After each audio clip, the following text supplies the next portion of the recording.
नमो ज्ञानेश्वरा नमो ज्ञानेश्वरा। निवृत्ती उदारा सोपानदेवा। मुक्ताबाई नमो त्रिभुवन पावनी।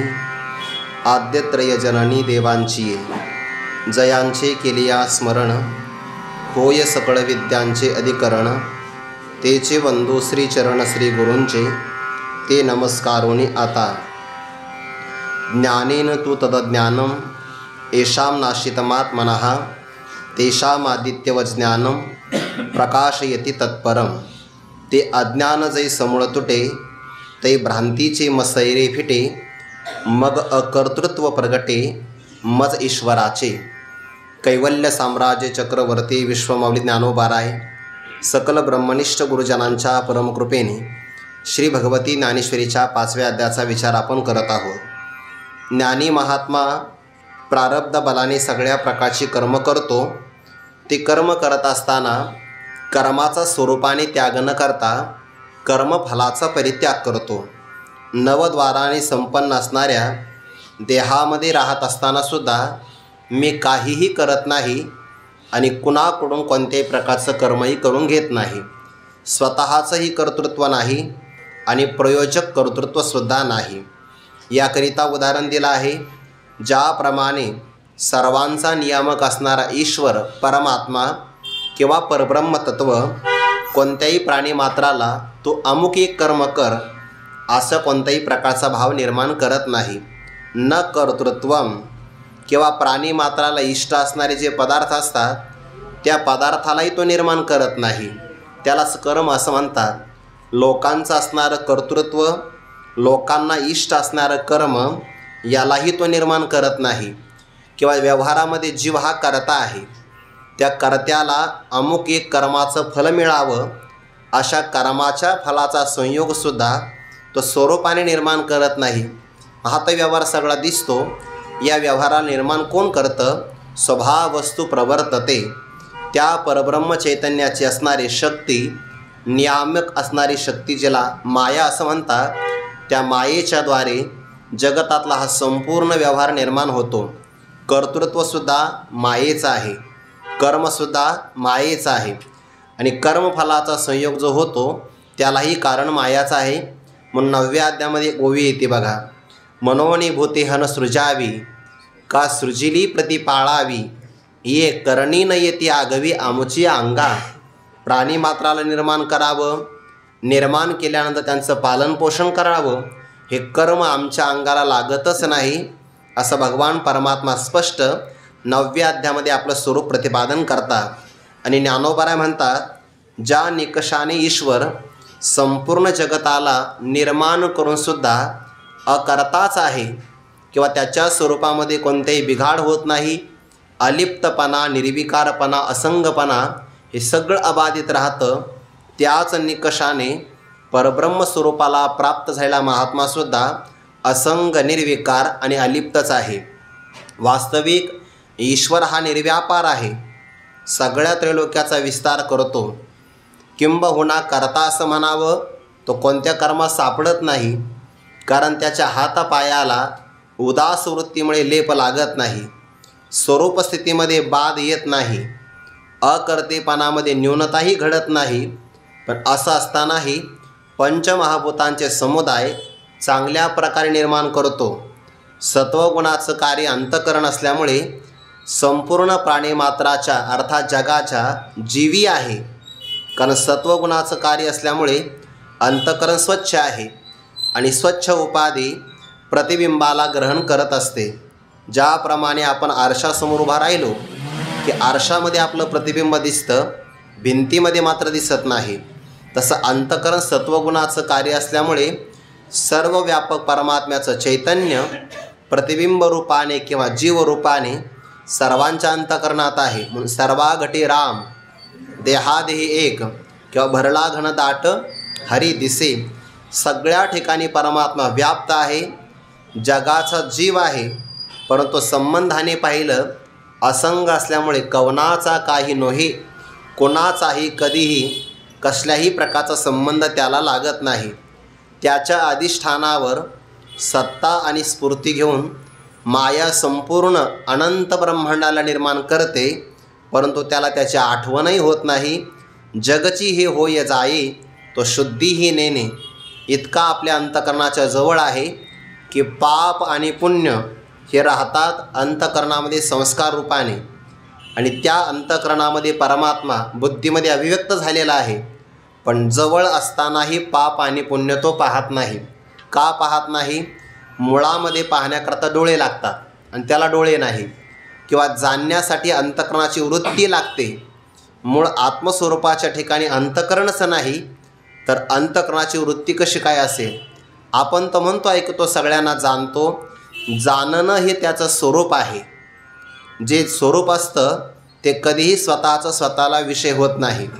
डोळा सगळ्यांना पाहतो, डोळा डोळ्याला पाहत नाही. जीभ सगळ्यांची चव चाकते, पण जिभेला आपली चव चाकता येत नाही. तसं परमात्मा सर्वांचं प्रकाशन करतो, पण स्वतः स्वतःला कधी जाणू शकत नाही. म्हणून त्याला ज्ञानाचा पक्का अविषय असं म्हणतात.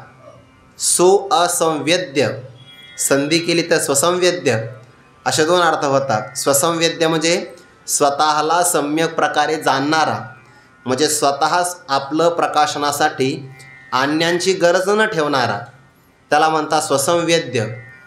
दुसरे त्याला प्रकाशित नाही करत म्हणून तो स्वसंवेद्य आहे. पण दुसरे नाही प्रकाशित करत, स्वतःला प्रकाशित करत असेल तसंही घडत नाही. कारण तो स्वरूप जे असतं ते स्वतःचं स्वरूप कधी स्वतःला विषय होत नाही. म्हणून पाप पुण्य अशेषे पाशीची किंवा जवळी असतानासुद्धा तो पाहत नाही. यात नवल काय? ज्याचं निर्विकार रूपाने प्रकाशन केलं जातं असं प्रकाशन करणाऱ्याला द्रष्टा म्हणतात. हा द्रष्टा म्हणजे साक्षी आहे. पण हा साक्षीसुद्धा होऊ शकत नाही, कारण निर्विकार रूपाने प्रकाशन करायचं असेल तर ज्याचं प्रकाशन करायचं, ज्याचं ज्ञान करायचं असा पदार्थ तर असावा लागतो की नाही. पण एकमेवाद्वितीय ब्रह्म नेह नानास्ति किंचन हा सिद्धांत असल्यामुळे याच्या वाचून दुसरा पदार्थच नाही, तर मग साक्षी हा भावही त्याच्याकडे येणार नाही. असा तो राहतो. साकार रूपाने आकारामध्ये आला तर आकाराप्रमाणे खेळतो.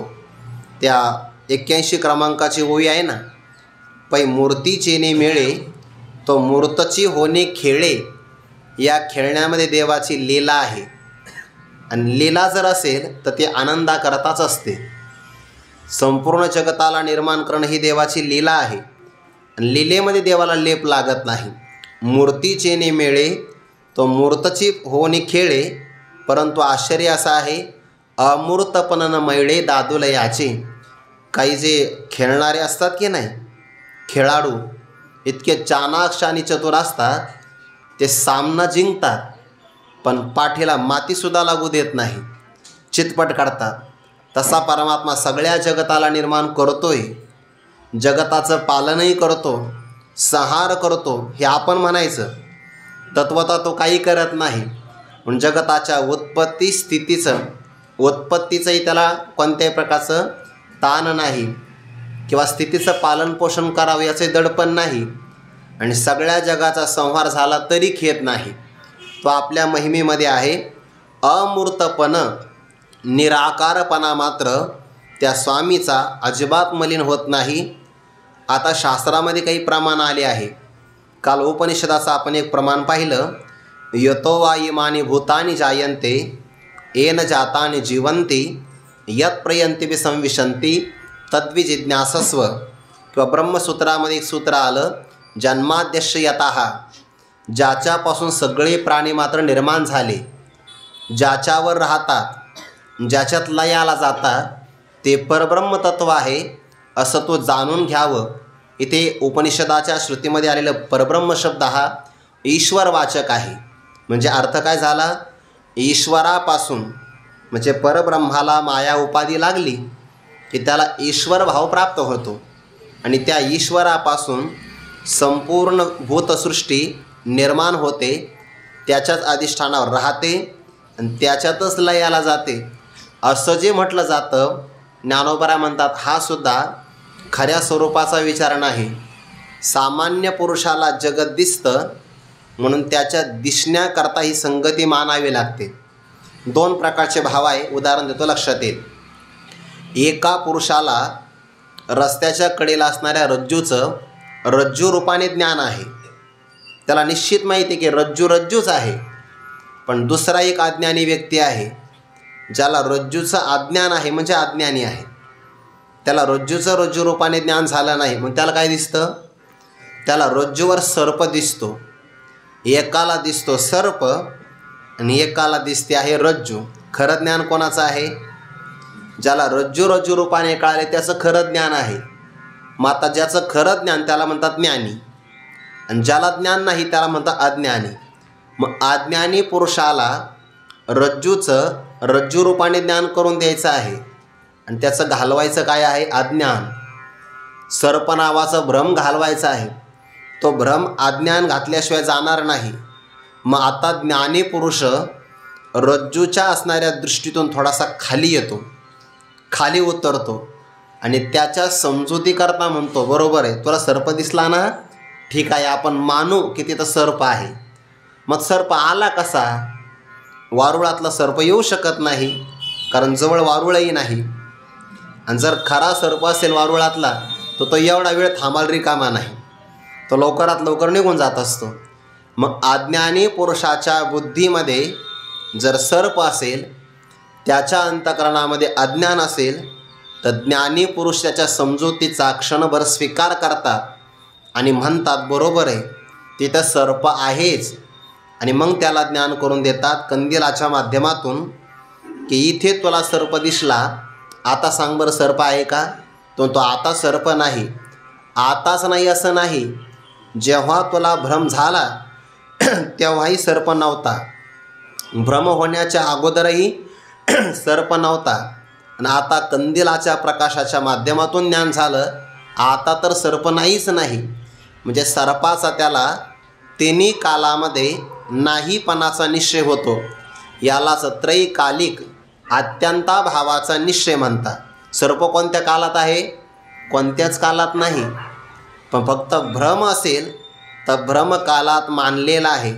तसंच आहे, सामान्य पुरुषाला जगत दिसतं, त्याच्या दिसण्याच्या संगतीकरता शास्त्रकारांनी संगती सांगितली आहे की रज्जूचं सामान्य रूपाने ज्ञान आहे, विशेष रूपाचं अज्ञान आहे, आणि त्यामुळे रज्जूच्या अज्ञानामुळे सर्पाची निर्मिती होते. तसंच आहे, सामान्य रूपाने मी आहे असं आपल्या सगळ्याला ज्ञान आहे, पण सामान्य ज्ञान आहे. पण मी सच्चिदानंद ब्रह्म आहे असं विशेष रूपाचं मात्र अज्ञान आहे.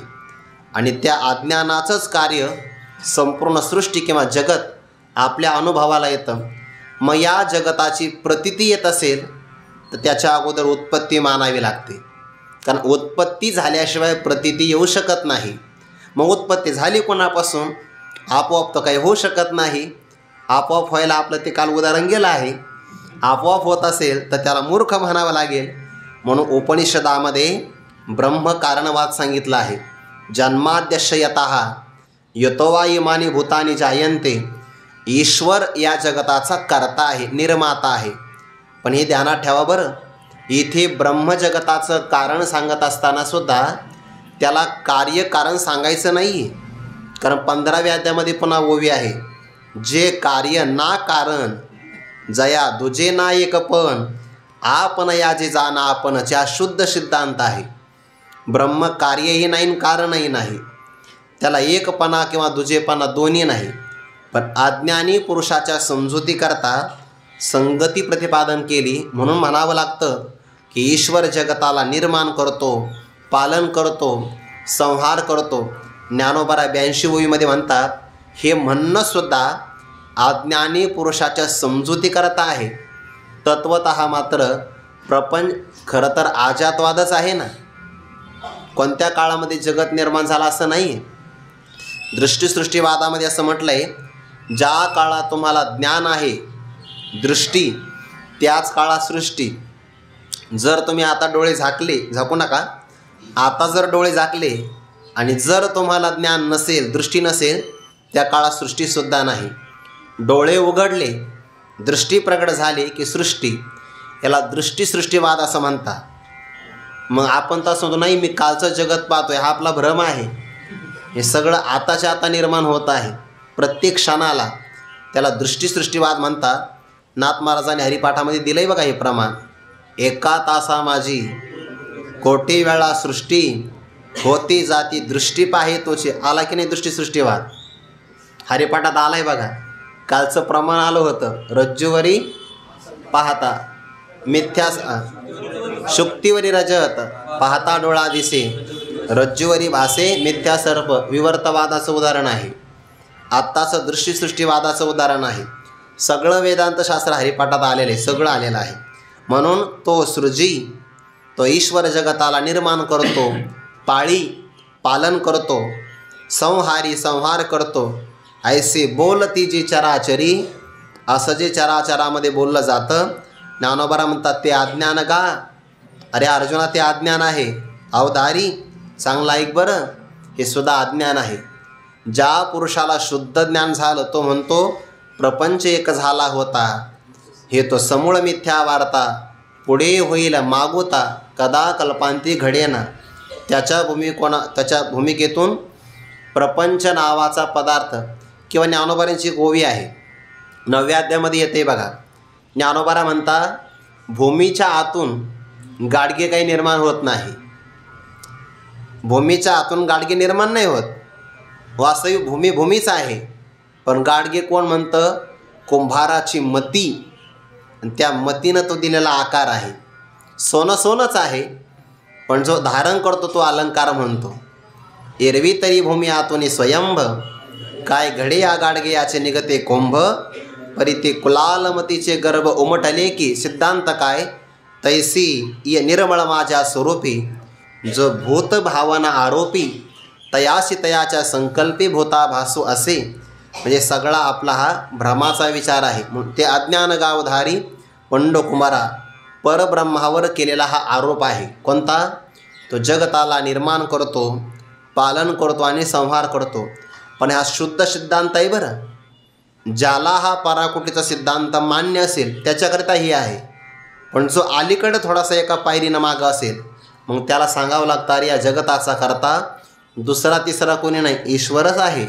यतो वा इमानी भूतानी जायंते एन जातानी या परमार्थातल्या अधिकार भेदाच्या भूमिका आहे.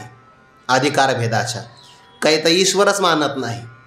जग आपोआप निर्माण झालं तिथं मानावं लागतं आहे. पण शुद्ध सिद्धांतात पाहिलं तर जगतच नाही, तर मग जगताचा करता म्हणून ईश्वरावर का आरोप करावा? अध्यारोप आणि अपवादाची भाषा, त्याच्यामध्ये शुद्ध चैतन्य अवशिष्ट ठेवलं जातं. हे झालं अज्ञान. हे अज्ञान जाईल कसं? अज्ञाने नावृतम ज्ञानम तेन मुह्यंती जंतवः. अज्ञानाने आवृत्त ज्ञान झाल्यामुळे सगळे प्राणी मात्र मोहाला प्राप्त होतात. म्हणजे आपल्या व्यवहाराला कारण कोण असेल तर अज्ञान आहे, मोह कारण आहे. मग हा सगळा अज्ञानाचा मोहाचा भाग कधी जाईल? जे ज्याच्या अज्ञानाने भासतं ते त्याच्याच ज्ञानाने निवृत्त होतं. ज्ञानोबारांची ओवी आहे 15व्या अध्यायामध्ये. आपुली अज्ञानासाठी नवता थावला किरीटी, तरी आत्मज्ञानाच्या लोटी खंडी निघा. एकाच ओवीमध्ये 2 सिद्धांत आहे. अज्ञानामुळे भासतं ते ज्ञानाशिवाय निवृत्त होऊ शकत नाही. रज्जूच्या अज्ञानामुळे सर्प भासला, रज्जूचं ज्ञान झाल्याशिवाय सर्प जाणार नाही, जागा सोडणार नाही. तुम्ही तिथं मृदंगाचे सराव करणारे विद्यार्थी आणले काय आणि एखादा मांत्रिक आणला, जागा नाही सोडत सर्प. कारण जे ज्याच्या अज्ञानाने भासतं ते त्याच्याच ज्ञानाने निवृत्त होतं. आत्मस्वरूपाच्या अज्ञानामुळे जगत भासत असेल तर आत्मज्ञानाशिवाय दुसरा त्याला उपाय नाही. तोच भाव या 16व्या श्लोकामध्ये सांगतात. ज्ञानेन तू तत् अज्ञानम येषां नाशितम आत्मनः तेषां आदित्यवत ज्ञानम प्रकाशयति तत्परम. भगवान म्हणतात परंतु. तो शब्द आला की परंतु. मागच्या श्लोकामध्ये अज्ञानाने ज्ञान अवृत्त झाल्यामुळे सगळे प्राणी मात्र मोहाला प्राप्त होतात, म्हणजे अविचाराला प्राप्त होतात. परंतु तद अज्ञानम, ते असणारं अज्ञान, येषाम तद अज्ञानम, ज्या साधकांचं महात्म्याचं ते अज्ञान, आत्मनः ज्ञानेन नाशितम, आत्मस्वरूपाच्या ज्ञानाने नष्ट केलं जातं. म्हणजे अज्ञान कोणतं आहे? आत्मस्वरूपाचं अज्ञान. नाहीसं कशामुळे केलं जाईल? आत्मस्वरूपाच्या ज्ञानानेच, दुसरा त्याला उपाय नाही. किंवा दुसरा एक अर्थ आहे, आत्मनः ज्ञानेनं, अंतकरणामध्ये अभिव्यक्त झालेलं अहम ब्रह्मास्मी इत्याकारक ज्ञान. दोन्हीचा अर्थ एकच होतो. हे अंतकरणाचंच ज्ञान आहे, कारण भ्रम अंतकरणाचा आहे. ज्याचा भ्रम असतो तो त्याच ज्ञानाने निवृत्त होतो. जर बुद्धीचा भ्रम असेल तर बुद्धीच्याच ज्ञानाने निवृत्त होईल. किंवा आत्मस्वरूपाच्या अज्ञानामुळे प्रतीती येत असेल तर आत्मस्वरूपाच्या ज्ञाना वाचून तो निवृत्त होणार नाही. म्हणून ते अज्ञान ज्यांचं आत्मनः ज्ञानेन नाशितम, आत्मस्वरूपाच्या ज्ञानामुळे नष्ट झालेलं आहे, ते ज्ञान करतं काय? तेषाम आदित्यवत ज्ञानम, आदित्यवत ज्ञानम, त्यांचं असणारं ते ज्ञान सूर्याप्रमाणे प्रकाशमान आहे. तत्परम प्रकाशयती, आणि ते परब्रह्मतत्वाला प्रकाशित करतं. याचा अर्थ जसा सूर्य उदयाला आल्याबरोबर अंधकाराला नष्ट करण्यासाठी तो दिव्याची अपेक्षा ठेवत नाही.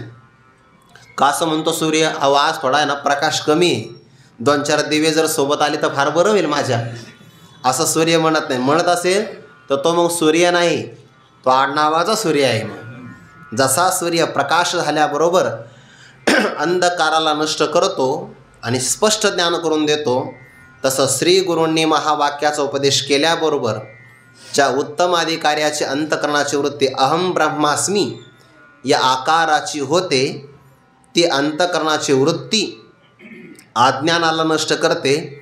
अज्ञान नष्ट झालं की बाकी कोणत्याही साधनाची ते अपेक्षा करत नाही.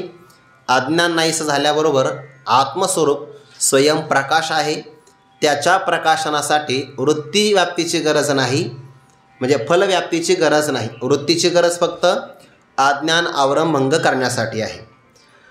यावर ज्ञानोबाऱ्यांचं स्पष्टीकरण, ते अज्ञान जै समूळ तुटे, ते भ्रांतीचे मसैरे फिटे, मग अकर्तृत्व प्रगटे मज ईश्वराचे.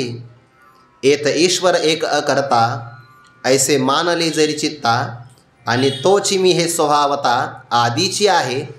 ऐसे ने विवेके उदो चित्ती, तयासे भेद कैसा त्रिजगती, देखे आपुलिया प्रतीती जगचे मुक्त, जैसी पूर्व दिशेच्या रावुळी, उदया येताची सूर्य दिवाळी. आली ओवीमध्ये, एरी ही दिशा तियेची काळी, काळी मा नाही. 4थ्या अध्यायामध्ये पण दिवाळी आली होती की नाही? मी अविवेकाचे काजळी, फिडोनी विवेक दीप उजळी, तर योगी आप आहे दिवाळी निरंतर. आपली वर्षभरामध्ये दिवाळी एकदाच येते. ज्ञानेश्वरीमध्ये 4दा आलेली आहे. 4थ्या अध्यायामध्ये येऊन गेली, 5व्या अध्यायामध्ये आता आहे, 6व्या अध्यायामध्ये कार्तिकीनंतर येईल, 15व्या अध्यायामध्ये आलेली दिवाळी 15वा अध्याय आल्यानंतर येईल. तोपर्यंत वाट बघावी लागेल. क्रमांक पण फार गोड आहे. 4, 5, 6 किती झाले? 15. म्हणून 15व्या अध्यायामध्ये हे मी लावला शोध. संख्या लावून फक्त असं 4, 5, 6, 9 आणि 6. मग थांबलो तोपर्यंत मी. ते अज्ञान जै समूळ तुटे, ते अज्ञान म्हणजे कोणतं अज्ञान बरं? ईश्वराच्या ठिकाणी जगताच्या उत्पत्ती स्थिती लयाचा व्यवहार जे करतं ते अज्ञान. जै बघा बरं, आता ईश्वराचं उदाहरण घेतलेलं आहे. ज्या निकषाने ईश्वर अकर्ता आहे त्याच निकषाने महात्मासुद्धा अकर्ता असंग निर्विकार आहे हे सांगायचं आहे. ते अज्ञान जै समूळ तुटे, इथे समूळ शब्दाचा अर्थ होतो कारण स्वरूपाचं असणारं अज्ञान. अध्यास 2 प्रकारचा आहे. एक आहे कार्याध्यास, अध्यास म्हणजे भ्रम. भ्रम 2 प्रकारचा आहे. एक कार्य स्वरूपाचा भ्रम, एक कारण स्वरूपाचा भ्रम. मी आणि माझं हा कार्याध्यास आहे, म्हणजे कार्याचा भ्रम आहे. आणि मी आणि माझेपणाला आत्मस्वरूपाचं अज्ञान कारण असल्यामुळे त्या अज्ञानाला कारणाध्यास असं म्हणतात. म्हणजे निवृत्त काय झालं पाहिजे, कारणही निवृत्त झालं पाहिजे आणि कार्यसुद्धा निवृत्त झालं पाहिजे. म्हणून सगळ्याला मूळ कारण आहे अज्ञान. म्हणून ज्ञानोबा म्हणतात ते अज्ञान जै म्हणजे जेव्हा समूळ तुटे. इथे समूळ म्हणजे अज्ञान कारणासहित जातं असा अर्थ जर घेतला तर कारणाला पुन्हा कोणतं कारण, मुळामध्ये अज्ञानच कारण आहे आणि त्याला पुन्हा समूळ शब्दाने कारण सांगायचं, दुसरं कारण सापडत नाही. म्हणून समूळ हे अज्ञानाचं विशेषण घ्यायचं. समूळ अज्ञान म्हणजे कारण असणारं अज्ञान जै जेव्हा तुटे, जेव्हा ते तुटतं नष्ट होतं, तै भ्रांतीचे मसैरे फिटे. मसैरे म्हणजे अंधकार किंवा त्याला काजळी असं म्हणतात. जेव्हा आत्मस्वरूपाचं अज्ञान पूर्णतया नाहीसं होतं तेव्हा त्या अज्ञानापासून निर्माण होणारा जो भ्रांतीची काजळी तीसुद्धा पूर्णतया नष्ट होते. भ्रांती म्हणजे भ्रम, आणि भ्रमाला कारण कोण असतं, अज्ञान. आत्ताच आपण उदाहरण पाहिलं, रज्जूवर जर सर्पाची भ्रांती भ्रम होत असेल तर त्या भ्रांतीला कारण रज्जूचं अज्ञान आहे. अज्ञान जर आपल्याला रज्जू रूपाने कळाली असती म्हणजे ज्ञान झालं असतं तर सर्पाचा भ्रम झालाच नसता. हे कायम ध्यानात ठेवायचं. भ्रमाला कारण अज्ञानच असतं. मग ते शुक्तीवर रजताचा भ्रम झाला, स्थाणूवर पुरुषाचा भ्रम झाला किंवा रज्जूवर सर्पाचा भ्रम झाला, तर या सगळ्या भ्रमाला भ्रांतीला कारण जसं अज्ञान आहे तसं जगताच्या भ्रमासाठी आणि देहाच्या भ्रमासाठी सुद्धा भ्रांतीसाठी आत्मस्वरूपाचं अज्ञानच कारण आहे. आणि ते अज्ञान जर नाहीसं झालं, जसं एखाद्या झाडाचं आपण मुळापासून उच्चाटन केलं तर झाड आपल्याला वेगळं नष्ट करावं लागत नाही. झाड हे कार्य आहे आणि त्याचं जमिनीत असणारं मूळ हे कारण आहे. मुळाचं उच्चाटन केलं की झाड जसं नाहीसं व्हावं तसं आत्मस्वरूपाचं अज्ञान मुळापासून नाहीसं झालं किंवा मूळ स्वरूप असणारं अज्ञान नाहीसं झालं तर भ्रांतीची असणारी काजळी आपोआप दूर होते. आणि भ्रांती कोणती होते मागे, ईश्वर सृजन करतो, पालन करतो, संहार करतो. हा भ्रांतीची काजळी किंवा भ्रमाचा अंधकार नष्ट होतो. आणि मग हा मग शब्द फार महत्त्वाचा आहे. मग शब्दामध्ये पूर्व घटना घडावी लागते बरं. म्हणजे अज्ञान नाहीसं करणारं जोपर्यंत ज्ञान प्रगट होत नाही तोपर्यंत ईश्वराचं अकर्तृत्व प्रगट होणार नाही. अज्ञान नाहीसं झालं, भ्रांतीची काजळ निघून गेली, मग अकर्तृत्व प्रगटे मज ईश्वराचे. ईश्वर स्वरूप असणारा मी, ईश्वर म्हणजे सर्वांचा नियामक परब्रह्मतत्व. कारण ईश्वर शब्द हा बऱ्याचदा ब्रह्म या अर्थाने येत असतो आणि ब्रह्म शब्द कधीकधी ईश्वर अर्थाने येत असतो. म्हणून इथं मज ईश्वराचे, सर्वांचं नियामक असणारं जे परब्रह्मतत्व त्याच्यावर माया उपाधीमुळे जगताच्या कर्तृत्वाचा भ्रम झाला होता. पण आता ते अज्ञान नाहीसं झालं म्हणजे माया उपाधी गेली. ते माया उपाधीमुळे आलेलं कर्तृत्वसुद्धा निघून गेलं. मग अकर्तृत्व प्रगटे मज ईश्वराचे. ईश्वर म्हणजे मी परब्रह्म, त्या ईश्वराचं अकर्तृत्व सहज प्रगट होतं. भ्रमनिवृत्त झाला ना, भ्रमनिवृत्त झाल्याबरोबर शुद्ध स्वरूपाची प्राप्ती होत असते. उदाहरण, सूर्यावर ढगाचा पडदा आला आणि ढगाचा पडदा दूर झाला की सूर्य शुद्ध रूपाने प्रगट होतो. सूर्याला नवीन निर्माण करावं लागत नाही. किंवा एखाद्या ब्राह्मणाला भूत लागलं आणि त्याचं भूत घालवलं, त्याला परत ब्राह्मण करायचं का? करायचं नाही. कारण ते मुळामध्ये ब्राह्मण आहेच, सूर्य आहेच. तसं सच्चिदानंद परब्रह्म आहेच. फक्त उपाधीमुळे आलेला जो काही कर्तृत्वाचा भ्रम आहे तो निवृत्त झाला की मज ईश्वराचं अकर्तृत्व आपोआप प्रगट होतं. एथ ईश्वर एक अकर्ता ऐसे मानले जरी चित्ता, आणि तोची मी हे स्वभावता आधीचे आहे. ऐसेने विवेको चित्ती उदो चित्ती तयासे भेद कैसात्री जगती. या ओवीचं एक गंमत आहे, बारकावा आहे. ईश्वराचं जर आपल्याला अकर्तृत्व मान्य झालं तर ते ईश्वराचं परोक्ष ज्ञान झालं की नाही. शास्त्रामध्ये असं म्हटलं आहे, ईश्वर हा कायम परोक्ष सांगितलेला आहे, पण ईश्वराचं अधिष्ठान असणारं परब्रह्म ते मात्र अपरोक्ष ज्ञानाचा विषय होऊ शकतं. म्हणजे परब्रह्म म्हणजे आपल्याला जीवाला कधीही ईश्वर होता येत नाही. ईश्वर कधी होता येत नाही का? ईश्वराची माया उपाधी आहे, जीवाची अविद्या उपाधी आहे. जीव अल्पज्ञ आहे, अल्पशक्तिमान आहे. ईश्वर सर्वज्ञ सर्वशक्तिमान आहे. म्हणून जीव ईश्वर कधीच होऊ शकत नाही. पण जीवाने जर प्रयत्न केला तर तो ईश्वर न होता ईश्वराचं अधिष्ठान असणारं परब्रह्म होऊ शकतो. म्हणून इथे जरी शब्द आला की तो ईश्वर आणि मी एकच आहे, तर यातला बारकावा असा ध्यानात ठेवायचा, ईश्वर आणि मी एक आहे, उपाधी संबंधाने एक आहे असं नाही घ्यायचं. जीवाची उपाधी अविद्या, ईश्वराची उपाधी माया. मग काय करायचं? ईश्वराची माया उपाधी टाकायची, जीवाची अविद्या उपाधी टाकायची, आणि ईश्वराचं अधिष्ठान असणारं ब्रह्मचैतन्य आणि जीवाचं अधिष्ठान असणारं कुटस्थ चैतन्य हे दोन्ही एक रूपाने आहे असा जर या ओवीचा अर्थ केला तर लागतो. नाहीतर ईश्वर मी आहे असं होऊ शकत नाही. तत्वमसी महावाक्याचा उपदेश या ओवीमध्ये आलेला आहे. तत्त्वम असी, ते ईश्वर तू आहे. ते ईश्वर तू आहे म्हणजे वाचार्थाचा परित्याग करून लक्षार्थामध्ये असणारं ऐक्य, त्या ऐक्याचं प्रतिपादन इथं केलेलं आहे. म्हणून शास्त्रामध्ये ईश्वर नित्य परोक्ष सांगितलेलं आहे. मग त्या ईश्वराचं ब्रह्मचैतन्य जे स्वरूप आहे अधिष्ठान, त्याचं मात्र अपरोक्ष रूपाने ज्ञान होऊ शकतं. आणि ज्याला ईश्वर तत्वाचं म्हणजे परब्रह्माचं अपरोक्ष ज्ञान होतं त्याच्या जीवनातली इति कर्तव्यता आहे.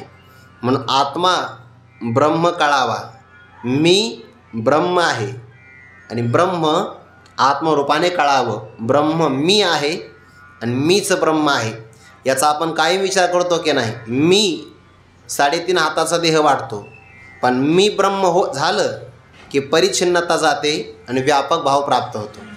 ब्रह्म कोणीतरी दूर आहे असं वाटतं म्हणजे ब्रह्माचं परोक्ष ज्ञान होतं, पण ब्रह्म मी आहे असं म्हटलं की त्याचं अपरोक्ष ज्ञान होतं. म्हणजे अगोदर असं वाटावं मीच ब्रह्म आहे आणि ब्रह्मच मी आहे, याला ओतप्रोत चिंतन असं म्हणतात. जेव्हा अज्ञान नाहीसं होतं तेव्हा भ्रांतीची काजळी जाते आणि मग शुद्ध असणारं ईश्वराचं अकर्तृत्व आपोआप प्रगट होतं. ईश्वर अगोदरही अकर्ताच आहे, भ्रमनिवृत्त झाला तरी अकर्ताच आहे, फक्त भ्रमकाळामध्ये कर्ता वाटतं, भ्रमातच वाटतं. असं भ्रमनिवृत्त झाला की कायमचा ईश्वर अकर्ताच आहे. इथं ईश्वर एक अकर्ता, ईश्वर मुळामध्ये अकर्ताच आहे ऐसे मानले जरी चित्ता, असं ज्या उत्तम साधकाला आपल्या बुद्धीमध्ये चित्तामध्ये मान्य झालं, पटलं आणि ईश्वराच्या माया उपाधीचा आणि आपल्या अविद्या उपाधीचा परित्याग केला तर तो ईश्वर आणि मी एकच आहे. तोच मी, तो ईश्वर आणि मी वेगळा नाही आहे. जर वेगळा मानलं तर भेद होईल आणि भेद झाला की त्या भेदामध्ये इति कर्तव्य आता कधी नाही. जो भेद पाहतो त्याला कायम दुःख भोगावं लागतं. भगवान म्हणतात किंवा उपनिषदातलं प्रमाण आहे, मृत्यो समृत्युमाप्नोति यह नानेव पश्यति. जो भेद पाहतो तो एका मृत्यूपासून दुसऱ्या मृत्यूला म्हणजे एका जन्मापासून दुसऱ्या जन्माला प्राप्त होतो. तोच ईश्वर मी आहे हे स्वभावता म्हणजे स्वरूपतः आधीची आहे, पहिल्यापासून आहे. पहिल्यापासून ईश्वर आणि मी पहिल्यापासून एकच आहे आणि वेगळे का वाटत होतं? उपाधीमुळे. मला असं वाटलं ईश्वराची माया उपाधी आणि ईश्वर सर्वज्ञ झाला, माझी अविद्या उपाधी अल्पज्ञ झाला. पण ईश्वराच्या माया आणि जीवाची अविद्या उपाधी बाजूला केली की याला अखंड ऐक्य म्हणतात. अखंड ऐक्य. घटामध्ये आलेला आकाश घटाकाश आहे, बाहेर असणारा आकाश महाकाश आहे. घट उपाधी फुटला तर आकाश कायमचं एकच आहे, फक्त उपाधीमुळे भेद वाटला होता. ईश्वर जर अकर्ता एक आहे असं जर आपल्या चित्ताला मान्य झालं तर तो एक आहे, सर्वांचं नियामक परब्रह्म स्वरूपाने आहे आणि तोच मी आहे असं मान्य झालं तर आमचं ऐक्य कायमचं आहे. हे मध्यंतरी येणारे स्वरूप जे असताना त्या स्वरूपाला कोणी घेऊन जाऊ शकत नाही. फक्त उपाधी जर गेली तर उपाधी आप जात असताना काही भाग घेऊन जाते. गुरुदेव डॉक्टर बाबा एक उदाहरण सांगत असतात. एखाद्या पुरुषाचं लग्न होतं. लग्न झालं की त्याला धर्मपत्नी प्राप्त होते. पत्नी उपाधी आहे. पत्नी ही उपाधी आहे. पत्नी आली की त्या पत्नीच्या सापेक्ष त्याला पतीपणा हा भाव येतो. म्हणजे पत्नी आली की तो पती झाला. आता पत्नी मरण पावली असं बोलू नये बरं, पण उदाहरण आहे. पत्नी मरण पावली तर पत्नी गेली निघून. ती पत्नी एकटी जात नाही. ती पत्नी जाताना याचा पतीपणाचा भाव घेऊन जाते. कारण पत्नी गेली तर पती कोणाचा झालं की नाही. म्हणजे उपाधी गेली तर उपाधीमुळे आलेले भाव निघून जातात. पण एखादा व्यक्ती असा आहे त्याचं आडनाव नवरे नवरे, आडनावच नवरे त्याचं.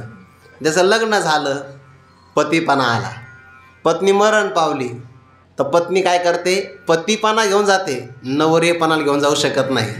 कारण त्याचं आडनावच नवरे आहे. तसं ईश्वर मुळातच अकर्ता आहे. मग माया आली, मायेने सगळा प्रपंच दाखवला आणि त्या उपाधीचा बाद झाला. उपाधी निघून गेली, मग सगळे भाव निघून गेले तरी शुद्ध स्वरूप जशास तसं राहतं.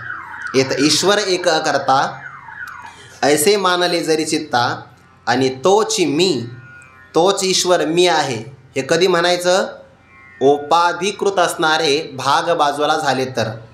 शास्त्रामध्ये याकरता बिंब प्रतिबिंब वादाचं उदाहरण घेतलं आहे.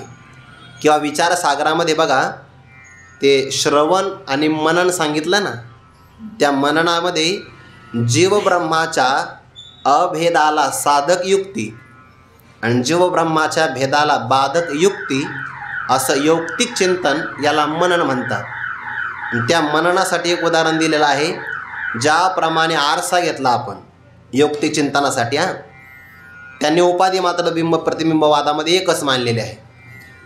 आरसा घेतला नाही तोपर्यंत मुख असतं, एकटंच मुख आहे. आरसा समोर आल्याबरोबर स्वच्छ असल्यामुळे मुखाचं त्यामध्ये काय पडतं, प्रतिबिंब. प्रतिबिंब पडल्यामुळे प्रतिबिंबाच्या सापेक्ष मुखाला बिंब म्हणावं लागतं. प्रतिबिंबामुळे त्याला काय म्हणतात, बिंब. तशी त्यांनी उपाधी एकच मानली, अविद्या. अविद्या उपाधीमध्ये पडलेल्या प्रतिबिंबाला म्हणतात जीव आणि जीवाच्या सापेक्ष चैतन्याला म्हणतात ईश्वर.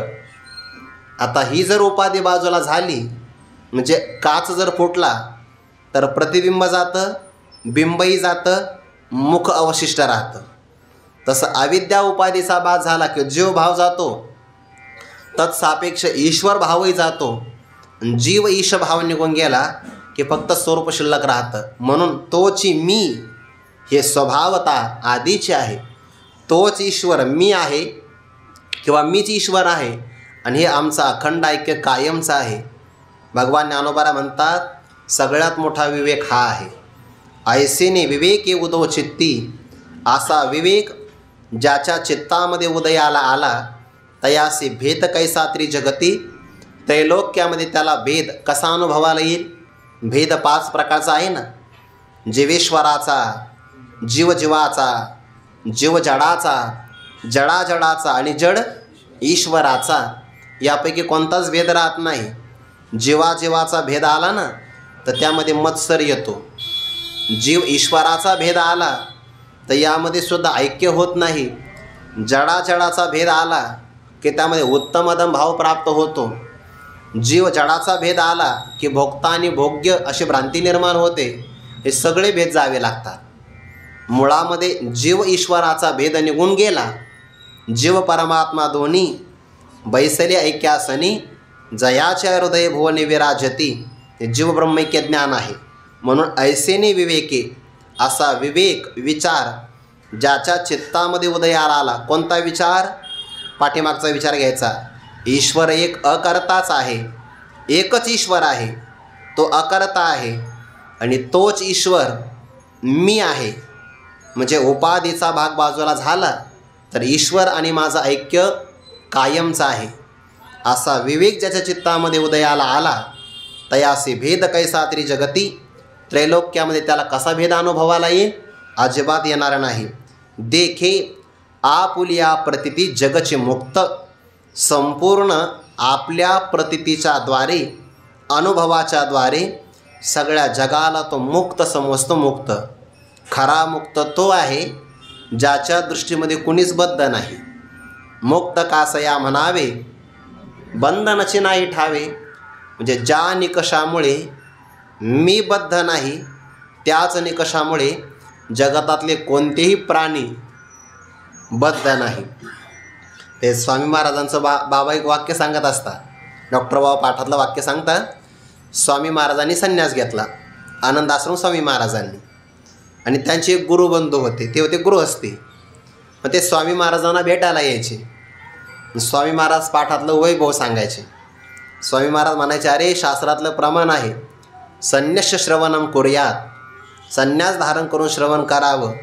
तुम्ही गृहस्थी आहे ना, तुम्हाला ज्ञानच होणार नाही म्हणे, तुम्ही बद्धच राहणार. ज्ञान होण्याकरता संन्यास घ्यावा लागतो. मग त्यांनी 2-3 वेळा ऐकून घेतलं. मित्रच होते ते. स्वामी महाराज, आम्ही बद्ध आहे का मुक्त आहे हे सोडून द्या, पण मला तर तुमच्या मुक्ततेविषयी संशय वाटतोय म्हणे, शंका वाटते म्हणे. का? ज्ञानोबाऱ्यांची ओवी, देखे आपुलिया प्रतिती जगचे मुक्त, जो खरा मुक्त आहे ना त्याला सगळं जग मुक्त वाटतं. ज्या अर्थी तुम्हाला आम्ही बद्ध वाटतो याचा अर्थ तुमच्या मुक्ततेविषयी आम्हाला शंका आहे. स्वामी महाराज म्हणे, अरे रे असं म्हणू नको, तू मुक्त, तो बाप मुक्त, सगळे मुक्त, फक्त मला बद्ध म्हणू नको. ऐसेने विवेक उदो चित्ती, तयासे भेद कैसा तरी जगती, देखे आपुलिया प्रतिती जगचे मुक्त. जो खरा मुक्त झाला ना, खरा मुक्त झाला. उदाहरण देतो, लक्षात येईल.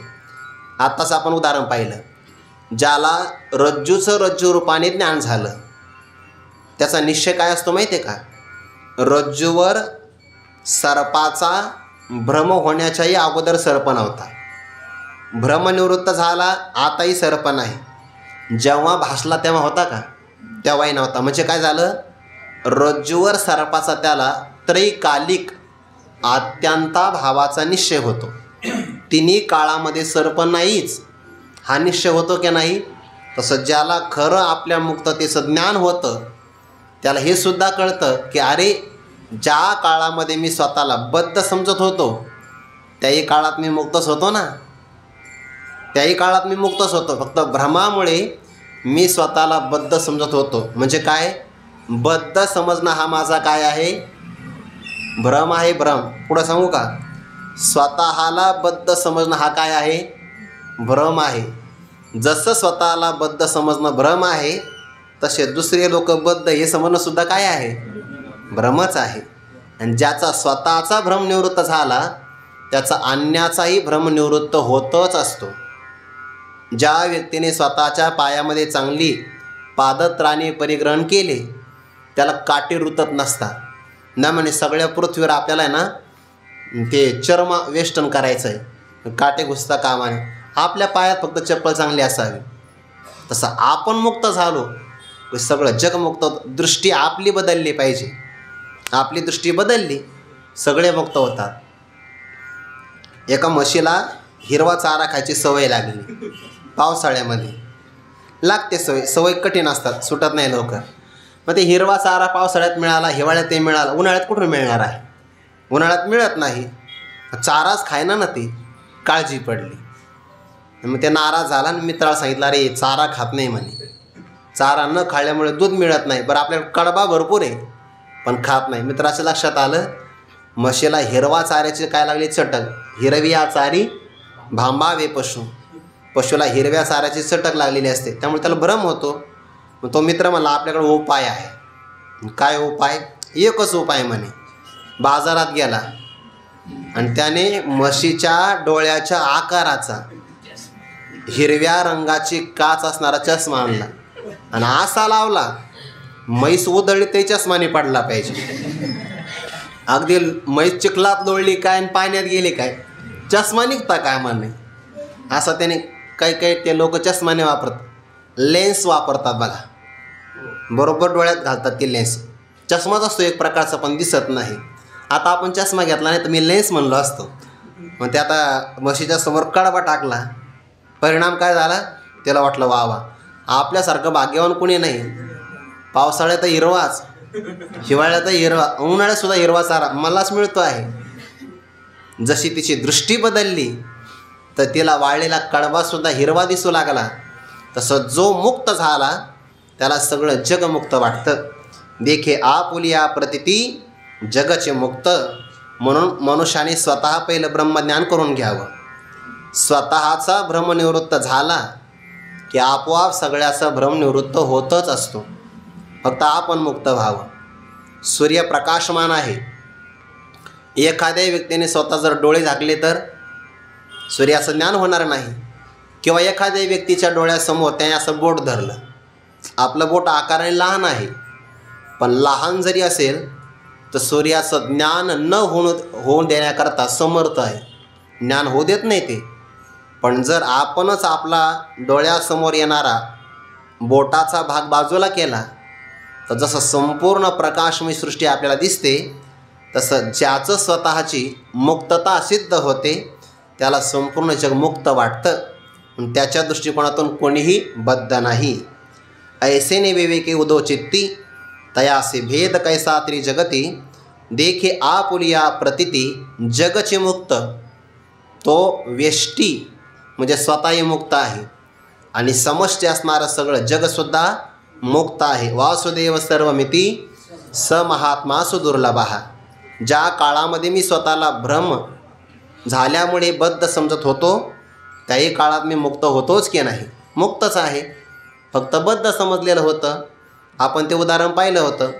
सिंहाचा शावा हा मुक्त होता परी बळे झाला बद्ध. घेऊन या छंद माझे माझे, हे माझं हे माझं असं म्हणतो. माझं म्हणण्याकरता पहिल्यांदा मी असावा लागतो. म्हणजे अहंता आणि ममतेमुळे मुक्तच होता पण बळच बद्ध झाला.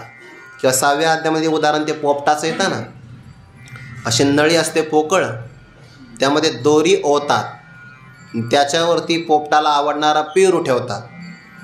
पेरू किंवा डाळिंब ते पोपटाला जास्त आवडतं आणि जे आपल्याला जास्त आवडतं तेच आपल्याला बांधत असतं बरं.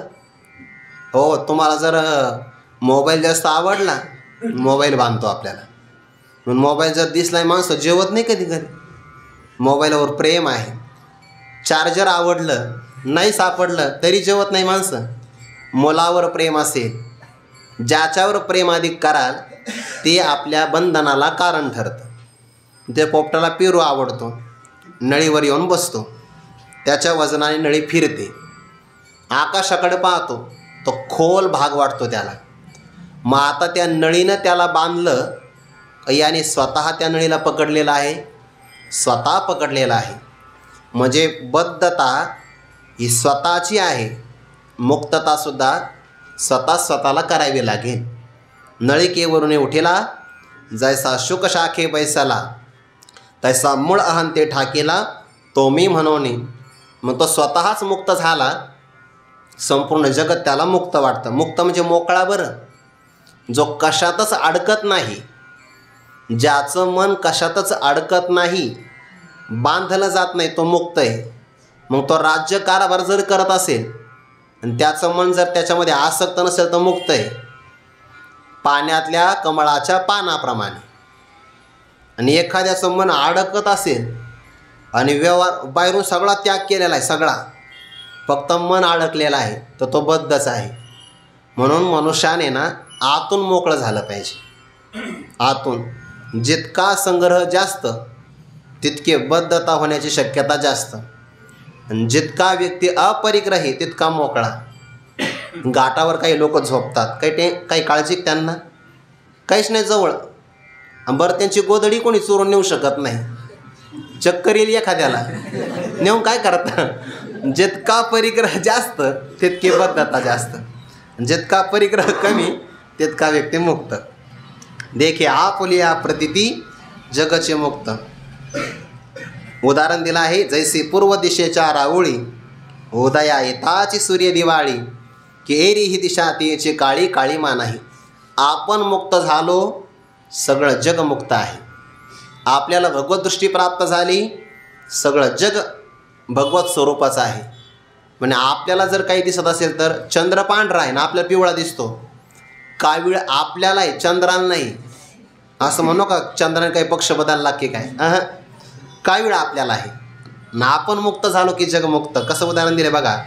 जैसे पूर्व दिशेच्या रावळी, पूर्व दिशेच्या रावळामध्ये मंदिरामध्ये उदया येताची सूर्य उदया येताची, सूर्य उदयाला आल्याबरोबर दिवाळी, लखलखाट, त्याला प्रकाशाचा आनंद म्हणतात. आपली भारतीय संस्कृती ज्ञानाच्या प्रकाशाचा आनंद व्यक्त करते म्हणून त्याला दिवाळी म्हणतात.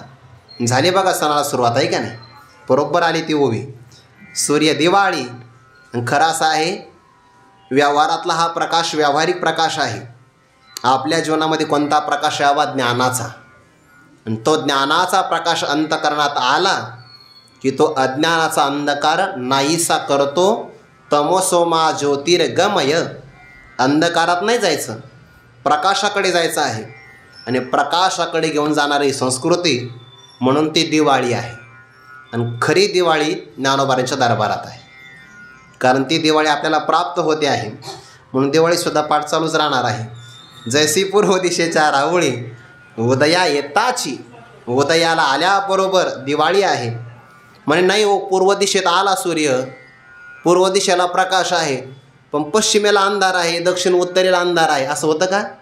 एरी ही दिशा, इतरही दिशेच्या ठिकाणी तिची काळी, त्याच काळात काळीमा नाही, अंधकार राहत नाही. तसा जो स्वतः मुक्त झाला त्याच्याकरता सगळं जग मुक्त झालं, असं उदाहरण सांगितलं. या ज्ञानाचं वैभव कसं आहे याचा आणखीन विचार येणार. चिंतन आपण उद्या पाहू. पुंडलिक वरदारी विठ्ठल श्री ज्ञानदेव तुकाराम माऊली ज्ञानेश्वर महाराज की जय. जगद्गुरु तुकाराम महाराज की जय. सद्गुरु जोग महाराज की जय.